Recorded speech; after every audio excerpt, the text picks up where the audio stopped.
Hello po mga kababayan, kamusta po kayong lahat? And once again, welcome back to another episode of Simply Talkies Vlog. Ang pag-uusapan natin mga kababayan ay ito pong tungkol sa ICC, the International Criminal Court.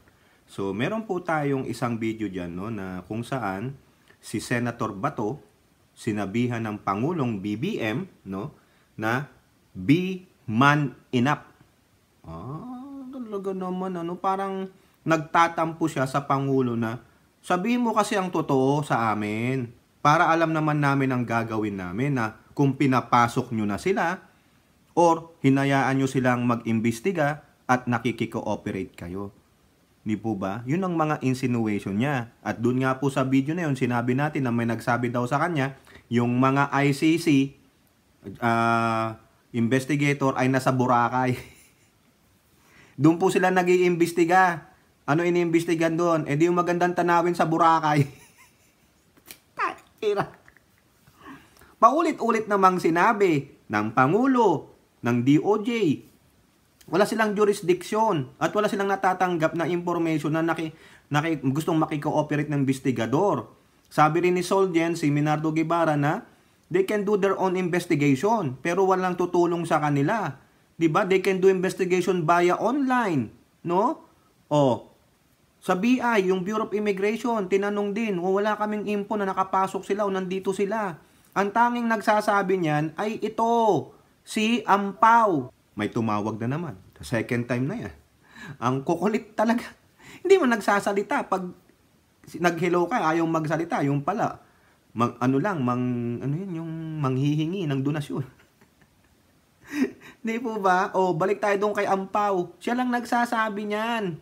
Saka yung mga lawyer nung mga biktima nung sinasabing war on drugs ng dati ninyong Pangulong Pauline from Grace.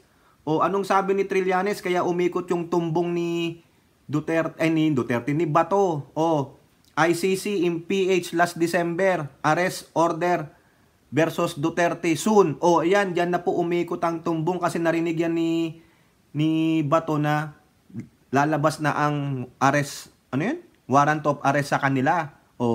Kaya yun, nagpa-press con si Mr. Clen, yun, sinabi niya. Talagang sabi niyo kasi ang totoo. Tatampo siya kasi sinabihan siya nung Pangulo nung November o nung January 4, nung nagpa-Thanksgiving dinner sa Malacanang na maganda naman ang usapan nila. Alam na, tuwan-tuwa nga siya tapos ngayon, sasabihin na, narinig niya lang na may arrest warrant na lalabas. Si Duterte nga, si Rodrigo sabi niya, papasukin nyo lang. Wala namang kinalaman dyan si Marcos. Ba't di ka makinig doon sa iyong poon? Diba? Yung poon mo nga, tapang-tapang, papasukin nyo, let them investigate. Anong mangyayari sa akin? Sino naman tangang magdadala kay Duterte at sa'yo doon sa Hague para ipakulong ka? Diba? Ang dami-dami nyo pang supporter. Anong magagawa ni Trillanes dyan? Hanggang ngaw-ngaw lang yan. Huwag ka nagpapaniwala dyan. Sabi nga ng poon mo, isa lang ang bayag niyan. Ampaw yan. Diba, hindi nga pumutok ang baril niya nung nag-codit na sila ano trabaho niyan? Di paper pusher. Diba? Sabi nila tapos nagpapaniwala ka dyan. Tapang-tapang mo ba to? Ha? Meron ka pang mga statement na ganito Yan yung quote card niya mga kababayan Yung statement niya na, ang pakiusap ko lang sa gobyerno na ito, usapang lalaki. Kung gusto ninyong imbestigahan kami, gusto nyo kaming makulong, sabihin nyo kami ng harapan. Huwag yung iba yung sinasabi, iba yung nangyayari. Ano ba sinabi? Ano sabi ni Rimulya? Rimulya, government won't stop ICC if it follows PH legal procedures. Ang tanong, Senator Bato, nag-imbestiga na ba katuwang ang DOJ? Wala naman. Sino lang ba nagsasabi? Dito, si Trillanes. Naikot ang tumbong mo Di po ba, Senator Bato? Bakit hindi mo pagkatiwalaan ang sinabi sa'yo ng Pangulo? Tapos yan pa ang mga maaanghang mong salita. Nagngangak-ngak ka dyan, cry-cry ka na. Ano bang sabi ng Pangulo, mga kababayan? Eto, papakita natin sa inyo. Para malaman ni Senator Bato, maging happy ulit siya. Ito ano rin to, ang tawag dito yung Sigurista. Siguristang takot na takot. Yung poon niya nga, hindi natatakot. Ulitin ko, di ba, doon sa isang press con niya, yung huling press con niya dyan sa Davao, sabi niya, let them come in. Walang kinalaman dyan si Marcos. Oh, ayan, bato, mismong sa bibig ni Pangulong Duterte ninyo. Walang kinalaman ng Pangulong Marcos. Eh, bakit ka nagsasalita ng ganyan, eh? Oh, unyamad-ten. Di ba pambihira naman, mga kababayan? Paano ba sabihin ng pambihira sa Bisaya? Dudong. Pasensya naman po. No, hindi rin po ako Ilocano, Tagalog po ako, pero ang parents ko taga Pangasinan, Panganesi po, Panganesi. No? Ayan, ano nangyari? Tapang-tapang mo, pero dito ka masosoplak ng Pangulo, ha? Ikaw, ha, Mr. Bato, Senator Bato de la Rosa, listen and listen good. Open your ears and open your brains. Huwag kang sumama doon sa dalawa, ang utak ay nahahati sa dalawa. Ulit-ulitin ko, laki-laki ng ulo mo, kintab-kintab ng ulo mo, ano ba laman yan? Clouded ba? May burak ba? Linisin mo. Lagyan mo ng Ajax. I-Clorox mo yan. Senator Bato, listen and listen good to what the President have said. Kaya nababanas na ang presidente sa inyo.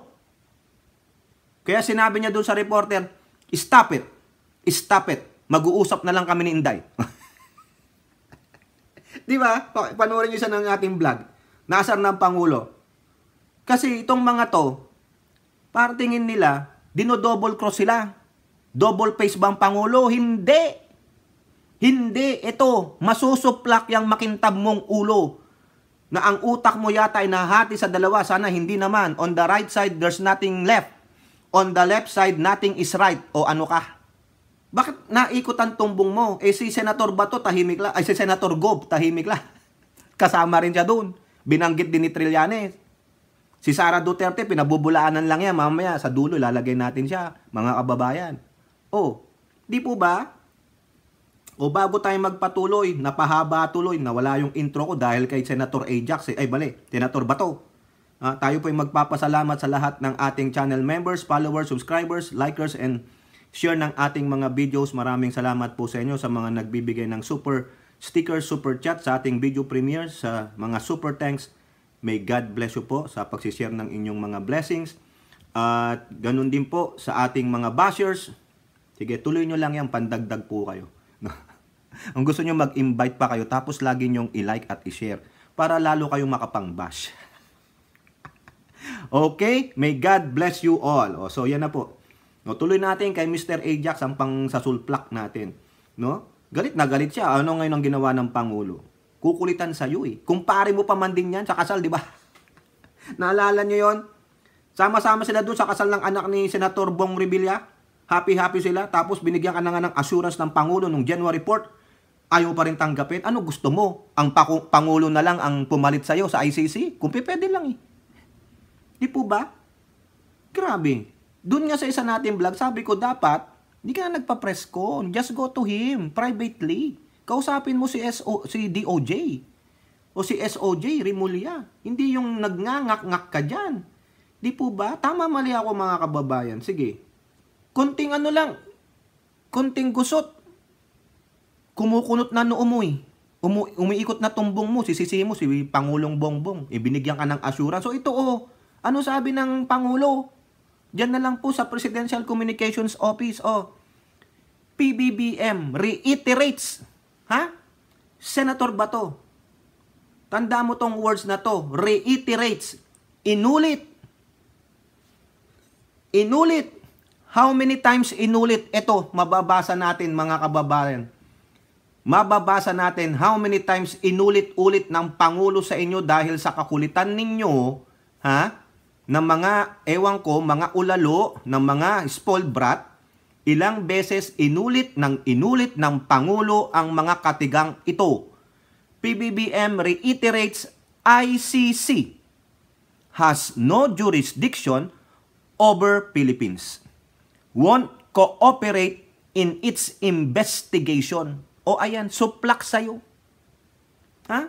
Yung sinasabi mo kanina na nag-iimbestiga, nakikipagtulungan o whatever, hinayaan, won't cooperate in its investigation.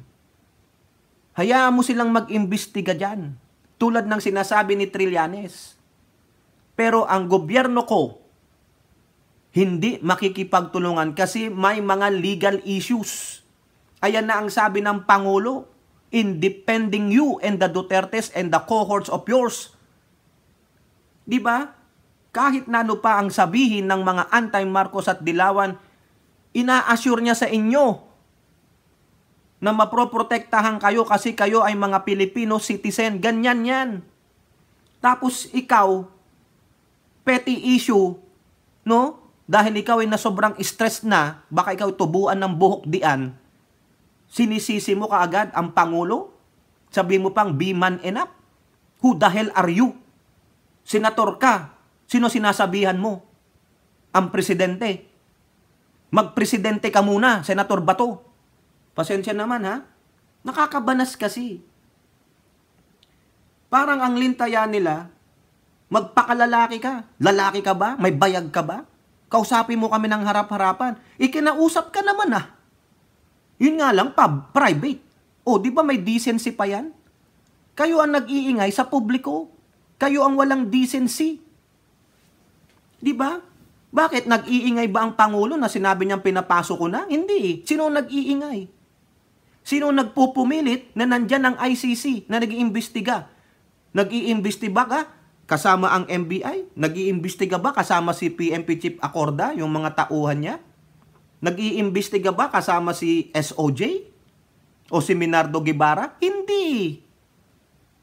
Napatunayan nyo ba na nag-imbestiga sila sa isang himpilan ng pulisya? Napatunayan nyo ba na nag-imbestiga sila sa loob ng NBI? Hindi.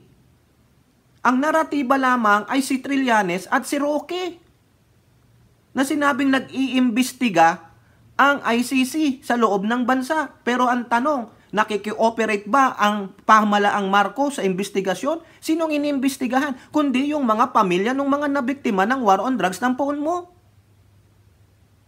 Tapos nagpa-press con ka dahil hindi ka na makatiis, you have to let it out. Ang lumalabas na masama ay itong gobyernong Marcos dahil pa iba-iba ng statement. No! The statement and the stand before is still there. Kayo lang at mga supporter ng Duterte ang gumugulo. Kaya si Amy Marcos, yung sinasabi niyang sino ba ang nanggugulo, di ang mga Duterte Burak supporter, malay natin, mga diehard Dilaw supporter yan, na nagkukunwaring mga Duterte supporter. Tama, mali. Patunayan mo ba to na itong pamahalaang Marcos ay nakiko-operate na sa investigasyon ng ICC? What you have is hearsay. Di po ba? Kung meron mang nag-iimbestiga, may nagpatunay dyan, pakita nyo kung sino yung pulis na naimbestigahan. Ang sabi ng Pangulo, we will not cooperate.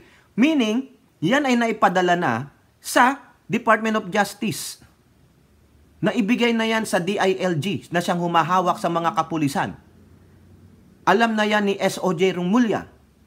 So therefore, sino ang inimbestigahan? Di yung mga pamilya ng biktima, ulitin ko. Kung may naimbestigahang pulis nakikooperate, then they have to question that one. What is your authority then? Who gave you the authority to be investigated by this group of people? Kasi ang mandato ng presidente, no cooperation to the investigation. Di ba? Ganun lang kasimple, Senator Bato. Pero naniniwala ka kasi dito kay Ruking Talakitok. Naniniwala ka kay Trillanes. So what? Kung nag-imbestiga sila, basta hindi nakikioperate ang gobyernong ito, isinasalang-alang ng gobyernong ito ang kapakanan nyo bilang isang Filipino citizen. Ano ang repercussion nito sa international community? No, whether mapasama o mapabuti, as long as we are standing our ground, the President is honoring his words to you that we will not cooperate because they don't have any jurisdiction to our country. Tapos. And also, no, dito nga binabiolate ni Pangulong Marcos yung sabi ng Supreme Court that the ICC has jurisdiction to the crime was committed. Base sa Rome Statute. Pero sabi ng Pangulo, no. They don't have any jurisdiction. Di ba? Tapos ngayon, imamalain mo, pagsasabihan mo ng ganyan, ikaw ang masama ang tama ng dila. Oh, ano ang sabi ng Pangulo? Ha? Dito sa nilalaman nito. President Marcos Jr. reiterated on Tuesday that the ICC has no jurisdiction over the Philippines and his government will not cooperate in its investigation regarding the war on drugs of the previous administration. The President made the remarks when asked to clarify reports saying ICC representatives are in the country and whether the government allowed them to enter the Philippines and also whether the government will cooperate with the probe. Oh. Ito, quote card na lang, no? Pareho din po ito sa kanyang sinabi. Okay? Let me say this for the 100th time. Kita nyo? Banas na ang presidente sa inyo eh. Sa kakulitan ninyo. Paulit-ulit. So therefore, he will say it again. Reiterate. Paulit-ulit din siya. For the 100th time. Tumino sana sa isipan mo ito, Senator Bato. Ipukpok mo ang ulo mo dito sa sinabi ng Pangulo kung pwede mong absorbin mo ito, lamunin mo. Ha? I do not recognize the jurisdiction of ICC in the Philippines. I do not. I considered it as a threat to our sovereignty. Therefore, the Philippine government will not lift a finger to help any investigation that the ICC conducts. Tingnan mo. I will not lift a finger to help any investigation that the ICC conducts. Therefore, ito rin ay alam ni SOJ Rumilla. Ito rin ay alam ni OSG Guevara. Ito rin ay alam ni DILG Abalos. Ito rin ay alam ni PNP Chief Acorda. It is their commander-in-chief already spoken. I will not lift a finger to help any investigation that the ICC conducts. For the 100th time. Kita mo yan ba to? That is words of annoyed individual. You guys are annoying. Sasabihin ko na totoo. Annoying kayo. Yan ang sinasabi ng anak ko doon sa bunso ko. You're so annoying. Di ba? Paulit-ulit. Nakakabanas, nakakainis. Parang gusto nyong patunayan na walang isang salita ang Pangulo. Wala siyang paninindigan. Di ba? Anong palagay nyo sa Pangulo? Tanga? Anong palagay nyo sa Pangulo? May Alzheimer's? Nakatulad ko? Di ba? Tingnan nyo na ang salita ng Pangulo. Malapit na po siya. Yung sinasabi ko kanina na doon sa isa kong vlog na ang haba ng PC niya sa Galaxy na umabot ng XYZ, wala na po eh. He is really annoyed. Malapit na. Bumuhos ang salop niya. Because of these idiots na tulad ni Bato na nagpa-public pa, nagpa-presscon pa just to chastise the commander-in-chief. And who is he? Huh? Who are you, Senator Bato, to do that in public, to chastise the president in public? Who are you? Kailangan pa bang ulit-ulitin sa'yo ng Pangulo ang assurance na sinabi niya sa'yo during the Thanksgiving dinner way back January 4th of this year? Therefore, if you cannot take that, then ano ka? Ha? Wala kang tiwala sa Pangulo. Wala. Hindi mo pinagkakatiwalaan ng Pangulo. Sa sinabi niya sa'yo, meron kang doubt. Because of what? Because sa mga naririnig mo sa mga taong katulad nito. Sila ba ang presidente? Sila ba ang nakausap mo, Senator Bato? Di ba? Tama mali ako, mga kababayan. If the commander-in-chief already told you na gagawin niya, magtiwala ka, panghawakan mo yan. Kasi pag binali niya yan, therefore, pwede mong sabihin sa kanya, you have broken your promise. You have broken my trust to you, Mr. President. Ganon. Barring any circumstances na nagbago ang sitwasyon. Pero ngayon, hindi nagbabago ang sitwasyon. So therefore, his stance is still the same to what he have said to you or promised to you. Pero ikaw, isa kang sigurista na hindi mo pinagkakatiwalaan ng presidente mo, mas naniniwala ka sa mga gunggong na ito, chinastize mo ang presidente in public. Anong klase ka? Di po ba? Sinabi mo na hindi mo pwedeng i-divulge pero in public you chastise him, double face ka din. Tama, mali. O, tuloy natin ito.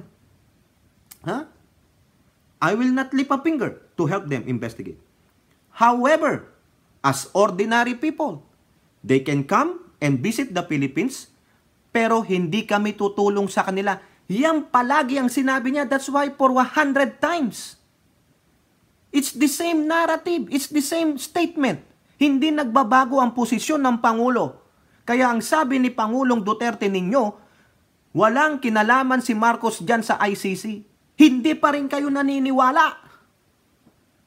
Dahil dito, sa bunganga nito, hindi pa rin sila naniniwala na walang kinalaman si Marcos dyan sa ICC.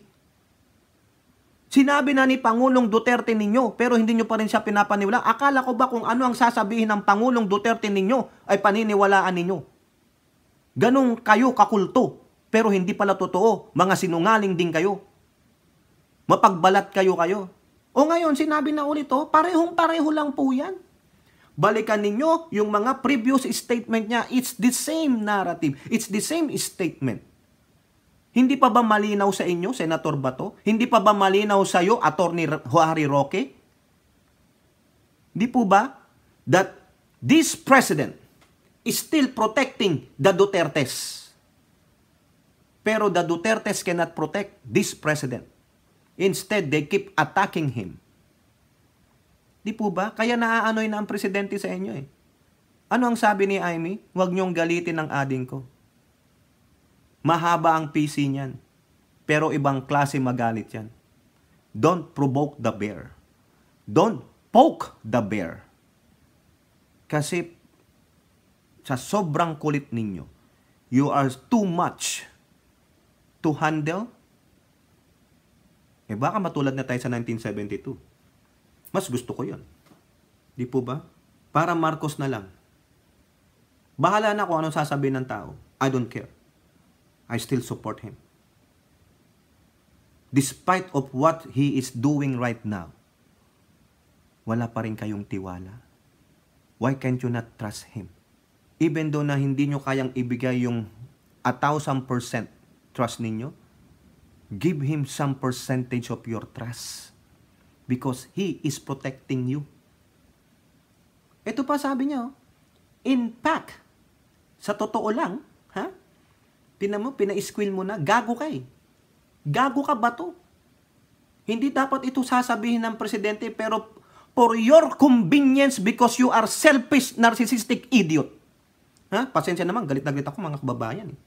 Kasi, despite of what my president is doing, and despite what he is saying repeatedly, ayaw pa rin nila silang pagkatiwalaan. Laging may doubt sa kanilang pag-iisip. They cannot even help him promote this country to progress. But instead, they're doing the different way. Divisiveness. They want to oust him. Why can you not support this current government? Tapos sa inyong mga petty issues personally, dinadrag ninyo ang bansa pababa because of your self-pity. Gusto nyo kayo lang, ako lang, me, myself, and yourself. You are so selfish. Akala ko ba unahin ang Pilipinas? Di ba, Senator Bato? Sabi ni Sara Tamilmil, unahin natin ang Pilipinas. Pero ikaw sa ginawa mong presko na yon, inuna mo ba ang Pilipinas? O inuna mo ang sarili mo, save yourself? Just to have an assurance that the government will not cooperate. That the government will not hand you over to these ICC investigators. Di po ba? Why? Why not trust this president? Ito. Kaya nga po lagi kong suot ito eh. Pero nilalaban ko naman po ito. Hindi ko nga lang po dinadry. Kaya nga dapat hand wash lang ito. Pasensya na Abel ha. O tingnan mo Abel o. Sana nanonood si Abel o. Manang si Manang yung ating kaibigan no, si Manang, yung taga Spain. Manang MB na lang. O tingnan mo wala na Manang o. Sabi mo nga kay Abel, padala niya ako ng bagong string nito. Nasira na. Pasensya naman po. Hindi naman po, Abel, bibiling ko na lang kung magkano ba ito. Hindi po tayo manghihingi. Nahiya nga po kasi may gusto pong tumulong. Sabi ko, no, ibigay nyo na lang po yan sa iba. Actually, nakabili na ako nung black. No? Abel, na-receive ko yung message mo. Too late. I already paid for it. Pero sabi niya, February pa daw lalabas yun. Sabi ko, nakabili na ako kay Mami Peng. Natanggap na nga po, Mami Peng. Natanggap na ng mother ko. Madadala na yan dito ng February. Kaso nga po, yung ating pong ate na nasa Spain, si Ate MB, sabi niya, bigyan kita nung bago po yung black. Sabi ko, ate, wag na kasi nakabili na ako. I know your good intention but, you know, iniingatan din natin yung baka yung ibang mga bashers natin sabihin na nanghihingi ako sa inyo. Hindi po. Nahiya nga po ako sa kanya pero she's insisting. O sige, sabi ko, baka may makagamit doon sa amin. No? Hindi po ako nanghihingi, no? Itong joke ko kay Abel, gusto mo magkano ba ito? Pero sabi ko sa inyo dati, bibilang ko to ng yung Jordan shoelace. Jordan pa, di ba? Abel, Jordan shoelace. Kulay pula. Pwede ba kulay pink? Pink. Diyos ko. Bagay ba pink dito? Red. Ay, hindi. Bandila to ng Pilipinas. Ay, sorry po. Naku, respeto. No, red. Di ba? Tuloy tayo kay Bato. Pagkatiwalaan nyo po ito. Ang gawin natin, instead of your selfish, narcissistic, no? Like me, myself, and Bato, why not just talk personally to my president, pag-usapan in private, hindi yung isa sa publiko? Ha? Ito, pinalabas niya ngayon, Ikaw, Bato, ha? Gago ka eh. Sa galit na ng presidente na asar na sa inyo eh. Paulit-ulit. You are annoying. ANNOYNG. You are freaking annoying idiot. Pasensya naman po. Ay lumabas tuloy ang ginagawa ng pamahalaan. Binabantayan namin sila. Making sure that that they do not come into contact with any agency of government. Tumino sana sa isipan mo yung Bato. Ikaw, Attorney Harry Roque, ilagak mo yan sa isipan mo. Now, kung meron kayong nabalitaan with veracity, with katotohanan, with evidence that any agency of the government that talk to these investigators, tell that to the DOJ. Tell that to the National Police or NBI so they can investigate that agency of the government. Galing na yan mismo sa Pangulo, Senator Bato at Attorney Harry Roque. Na ikaw, Attorney Harry Roque, ang madaldal yan. Ikaw din, Attorney Sal Panelo. Kita nyo na? Nakita nyo na ang assurance sa inyo. Ulitin ko, even your president na idol na si Pangulong Duterte. Sinabi niya na rin yan. Walang kinalaman si Marcos sa ICC. But you guys are so evil. You keep maligning and viciously attacking this current administration in terms of ICC. Who are you? Daig nyo pa yata si Satanas sa paninira sa gobyernong ito. Nakakahiya po kayo. Kaya ikaw ba to, tumigil ka na dyan, ha? Si Senator Bongo nga, walang sinasabi. Ikaw, daldal ka ng daldal. Di po ba? Tama, mali. Ha? Di po ba? O ito pa sinabi ng Pangulo, ha? Mga quote card na lang, ha? Quote na lang ulit. Balik tayo doon sa PCO. Huwag ninyong sasagutin. Yan ang sagot natin. That we don't recognize your jurisdiction. Therefore, we will not assist in any way, shape, or form. Kita nyo? any of the investigation ICC is doing here in the Philippines. O tama. Magalit ng magalit. Magalit ng progressive group. Magalit na si Hontiveros o si Pimentel. Magalit na yung mga dilaw Anto Marcos. Ang tanging masasabi ko lang dyan, magpresidente kayo. That's it. That's what my president said. I will abide with it. Paniniwalaan ko siya. I will trust him because he knows what he's doing. Marami siyang intelligence report na nakukuha. Diba? Niluklok ng Marorya, ang mayorya ay nagtitiwala na kayang ipaangat ng Pangulong ito ang ating bansa, na kayang tulungan, protektahan ng Pangulong ito ang mga citizen ng bansa. Pero may mga ngingilan-ngilan na hindi nagtitiwala. Di po ba? Ano kayo? Hindi kayo parte ng mayorya. What will be the repercussion of this from what he said ng Pangulo? Wapakil sa Pangulo. He doesn't care. He doesn't reflect. It doesn't reflect. Bakit? Kasi marami pang mga international community ang gustong makipag-friend sa atin, ang gustong magnegosyo sa atin. Di po ba? Yung mga nagko-komento lang dyan, no? Ano lang yan? Annoyance lang yan. Mga nuisance, mga panggulo. No? Tulad nila, Harry Roque. Yan. O ito, idagdag pa natin mga kababayan ha. Ito, sabi ng DOJ, statement ng DOJ sa Presidential Communications Office, yung quote nila, press release of the DOJ, Justice Department. The Department of Justice reiterates the same words. They are echoing what the President have said. Ha? Napapa-English tayo, mali-mali naman. Barok-barok English tayo mga kababayan. Inuulit ng Department of Justice ang sinabi ng Pangulo.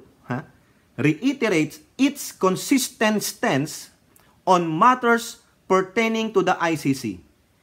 Having withdrawn from the ICC, i-magnify natin. Senator Bato, kumuha ka ng magnifying glass. Attorney Harry Roque and Attorney Sal Panelo, please get a very big magnifier, no, ng magnifying glass. Yun siguro 1,000 yung magnification. O better yet, get a good microscope if you cannot read this. The Philippines, ang Pilipinas, has no legal duty. Ang Pilipinas ay walang legal na duty. Ano ba yung duty? Hirap Tagalog eh. Ikwisi ko na lang. The Philippines has no legal duty to comply with any obligations or proceedings there under. The word legal. Legal. Ayan. Di ba? O yung mga attorney, alam nyo na yan. Pag sinabing legal, naaayon ba yan sa batas? Tama po ba ako? Mali. Itama nyo na lang ako. Yan. Ito pong haba po ng sinabi dito ng DFA. Pero yun na lang pong quote card na yon. Di po ba? May mga example pa sila dito. Ito, gusto nyo basahin natin? Basahin natin lang yung mga ilan. As a sovereign nation with a robust and functional justice system capable of addressing internal issues without external interference, the Philippines government has shown that is ready, willing, and able to investigate and prosecute any crime committed within its territory. Ang sinasabi dito, buhay na buhay ang ating justice system. Nagpa-function ang ating higher courts and local courts. So why does the ICC have to intervene? At kung meron mang dapat imbestigahan, dapat doon sa ating territory. Sana kayo Trillanes hindi kayo pumunta sa ICC kasi you know that the President Duterte has only 6 terms. 6 terms, sorry. 6 terms. Tanga. President Duterte will only serve 6 years. Di ba? Ano dahilan ninyo bakit kayo pumunta sa ICC? Bakit hindi kayo pumunta sa korte natin? Kasalanan nyo yan. Di nyo ba na-force yan? O kasi tanga kayo eh. O ngayon, ngak-ngak kayo. Ano ba ang sabi ni Pangulong Duterte ninyo? Haharapin ko ang kaso. Pero dapat dito sa Pilipinas. So, ang tanga-tanga nyo kasi Trillanes eh. Bakit kayo sa ICC tumakbo? Di po ba? Tama, mali. O kaya, hindi ko na po basahin lahat kasi kung gusto nyo, nandito po yan sa Presidential Communications Office. Basahin nyo na lang po. No? Ang hirap po, English eh. Pasensya naman, no? Now, alis tayo dyan, ha? Punta tayo dito kay Sara Duterte. Kasi ICC din ito, mga kababayan. Ha? Kasi, meron po siyang sinasabi dyan. Okay? Oh. BP Duterte denies ICC accusations, say she will only face PH court. Ha? Kasi, yung isa po natin vlog, sabi rin ni Trillanes, nakasama dyan si Sara Duterte nung mayor pa siya. While she denied involvement in her father's bloody war on drugs, BP Sara Duterte on Tuesday, January 23rd, she is prepared to face only Philippine courts, just like her dad. Haharapin niya ang kaso na yan as long as in the Philippine courts after she was allegedly named as a respondent in the ICC investigation. Tama naman mga kababayan. Sorry naman So, ang tanong dito, yun nga kanina, Trillanes, what is the reason for you guys to go to ICC if we have a functioning courts? So iniisip nyo, hindi kayo mabibigyan ng pabor kasi panahon ni Duterte? Sa palagay nyo ba, ma-action ng kaagad yan? Sa bagal ba naman ng mga kaso sa Pilipinas? O tingnan nyo, akala nyo mapapabilis nyo sa ICC? O, kailan kayo nag-file? 2019? 2017? O, kailan natapos termino ni Duterte? 2022. 5 years, ano na ngayon? 2024 o 2023. That was 6 years. Diba? Ganun ba kabilis? Iniisip nyo? Not during his time na mapapa-aresto nyo siya? Hindi. Di sana, think of the future, how it works, the proceedings, yung bilis ng kaso, dapat sa Pilipinas na lang kayo nag-file para tingnan nyo. Anong sabi ni Duterte, yung mag-ama, haharapin namin ang kaso basta sa Philippine Court. Disising tambuli kayo. Ang tanong, pwede pang i-file dyan ngayon? Ano ba ang jurisdiction ng korte ngayon dyan? Di po ba? Tama, mali. Correct nyo na lang ako mga kababayan, ha? Doon pala sa mga gunggong na nagsasabing paulit-ulit sinasabing correct me if I'm wrong. Anong gusto nyo sabihin ko? Gunggong kayo. Di ba? In a statement, the official also maintained that she will face any accusations against her only in the Philippine courts, as doing so before foreign judge is an affront to the country's justice system. Sa mga taon na nagsilbi ako bilang Vice Mayor at Mayor ng Davao City, ni minsan ay hindi na pag-usapan o naiugnay ang aking pangalan sa umano'y Davao Death Squad. Yung Death Squad na yan. Bakit may Death Squad? Ha? Ano ba yung Death Squad? Di po ba? Subalit matapos akong manalo bilang Vice Presidente, bigla na lang ako nagkaroon ng testigo laban sa akin. Ngayon kasama ako sa mga akusado sa International Criminal Court. Hindi ko kailangan ng Death Squad para sa mga bagay na kaya kong gawin. Death Squad pala yung tinuugnay sa kanya. May Death Squad ba? Ayan, This was in response to claims made by former Senator Ampao Trillanes that Duterte is among the respondents to ICC's drug war during her father's one. Okay? Trillanes alleged that evidence points that the BP, when she was still in Davao City Mayor while her father was president, allowed Davao Death Squad to continue operating in the province. Inallowed daw po niya. Sorry naman po, hindi tokhang. Inallowed daw niya yung Davao Death Squad yung DDS yan na mag-continue daw ang operation doon sa probinsya nila. Ay, Diyos mio. Di po ba? But I will only face my charge against me before a Filipino judge and only before a Filipino court. Ayan. Huwag nating ipahiya ang bansa sa buong mundo sa pamamagitan ng pagpapahintulot sa mga doy na manghimok at makialam sa Pilipinas. Ayan. BP Sara. BP Sara. Sa una nito, sinabi ko na sinabi na ng Pangulo. He reiterated, any government agency will not cooperate with the ICC. Yan ang assurance niya sa inyo. Kaya wag nyo nang i-blame ang Pangulo, ha? Di po ba? Yan. Okay? So, yun lang. She is denying it. And she is ready to face the accusations in the Philippine court in front of the Philippine judge. Okay? Kuha nyo? Yan ang matapang na salita ng inyong BP Tamilmil Duterte. Okay? So dito, natatawa lang po ako dito sa itong ng impact leadership na ito Yung mga quote card nila, ayan Ayan po, yung nanuntok si Sara Duterte, hindi niya kailangan ng Davao Death Squad. Ha? Ayan, ganyan. Kaya niyang gumawa ng pamamaraan. Tapos, ito po yung sabi pa nila, nakakatawa lang po ito kasing itong ng impact leadership, Sarah's position on ICC probe into drug war noong 2021 June 10, let them investigate. I will not stop them. That's the only way we can cure the problem in misconception about what happened during my father's time. Ngayon, iba na. I will only face any charge against me before a Filipino judge. Let them investigate. But, he did not say that he will not go to ICC sa dahig. Di ba? Bahala na kayo dyan mag-interpret, mga kababayan. Pinakita ko lang sa inyo yan, ha. Nangungulit lang tayo kay Sara Tamilmil. Okay? So, kayo po, mga kababayan, ano pong inyong masasabi dyan? Tulad po ng nasabi ko sa isang kong vlog, banas na ang presidente sa mga ito, Una, yung sinabi niya na stop it, patungkol po yan dun sa sinabing nitong si Tamilmil na siya itatakbo sa susunod na eleksyon. The president wanna talk in public. He wants to talk maturely sa kanyang BP. Ano talagang intention niya? Now, dito sa ICC, the president said, no, my government and the agency, any government agency will not cooperate with these investigators. Let them come. Just like what the President Duterte told before. Let them come. Let them investigate. Hanggang doon lang.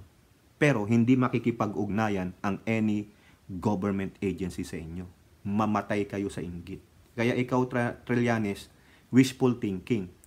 Okay, let them have a warrant of arrest. Sino bang wala niyan? Kung si Vladimir Putin nga, Russian president, I just mention your name. Si Vladimir Putin nga wapakils dyan di ba? Alam nyo ginawa nila? Si Vladimir, si Mr. Putin, binigyan din nila ng warrant of arrest yung dyan sa ICC. Di ba? Para fair. Di ba? Ayun lang. Kaya ikaw, Bato, Roque, Panelo, at iba pang mga Duterte supporter, please, intindihin nyo na lang po yung sinabi ng Pangulo. You better stop it. Stop it. You are annoying.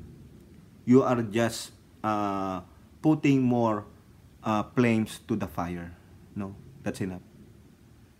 Ang presidenteng ito ay itinataguyod at kinikilala ang inyong mga karapatan, bilang isang Filipino citizen.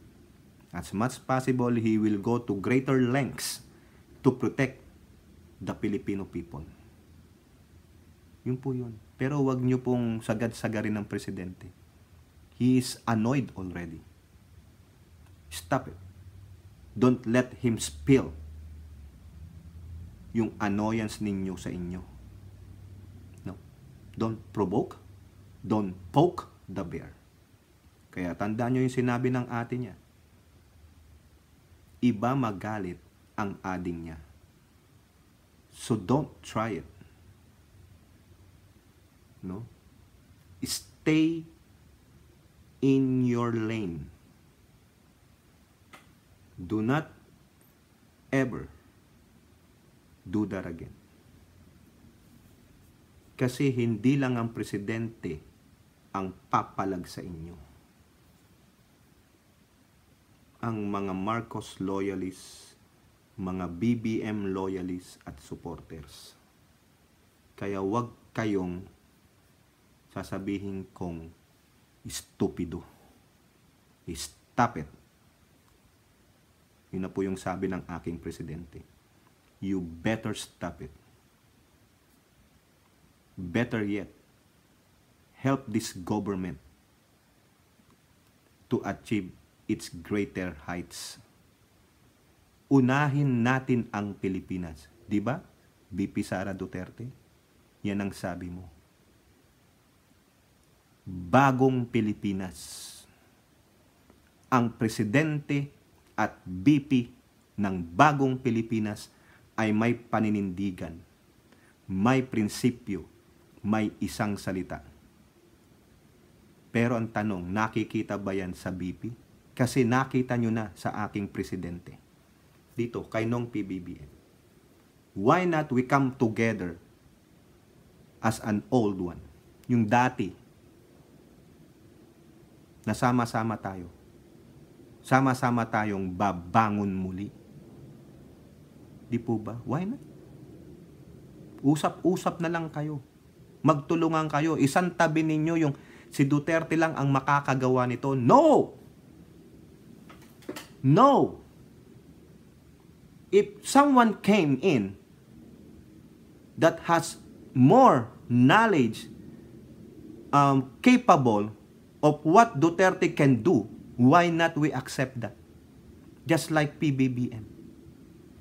Ni kailanman hindi kinukumpara ni Pangulong Bongbong Marcos ang sarili niya kay Pangulong Duterte because he respect the old man. At anuhin nyo, walang dalawa, no two persons are alike. Mas kinakambal kayo, triplets kayo, o quadruple kayo, o octuplets kayo. No. You cannot rule the same yung pamamaraan ninyo. You always have a different ways of leadership, ways of doing things. Kaya sabi nyo ganito, wala na si Duterte, hindi na siya ang leader. Why not we help this leader to achieve what the former president wants to achieve? To continue to flourish our country, to go to the higher heights of success. Kasi hindi naman ikikredit yan sa Pangulo, kundi ikikredit sa sambayan ng Pilipino kasi nagkaisa-isa. Hindi ang ginagawa ninyo, sinisira ninyo eh. Kasi bakit? Mga palalo kayo, panggulo kayo. Hindi kayo totoong Duterte supporter, hindi kayo totoong Marcos supporter, kundi mga utak-tae kayo. Yun lang yan. Isang tabi nyo yung maka-Duterte ako, isang tabi nyo yung maka-Marcos ako. Ang unahin natin tulad ng sabi ng Pangulo, bagong Pilipinas. Tulad ng sabi ng BP Tamilmil Duterte ninyo, unahin natin ng Pilipinas. Yun bang ginagawa ng mga supporters ninyo? Hindi. Ang ginagawa ng supporters ninyo is they trying to pull you down. Kaya ikaw, Sara Duterte, kausapin mo ang mga leader niyan. Kausapin mo itong beshi mo. Stop it. Diba? Stop it. Kumbaga sabi nga nila, enough is enough.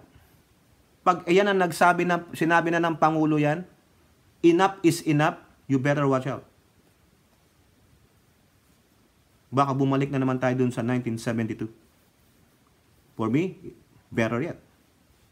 Better do it now.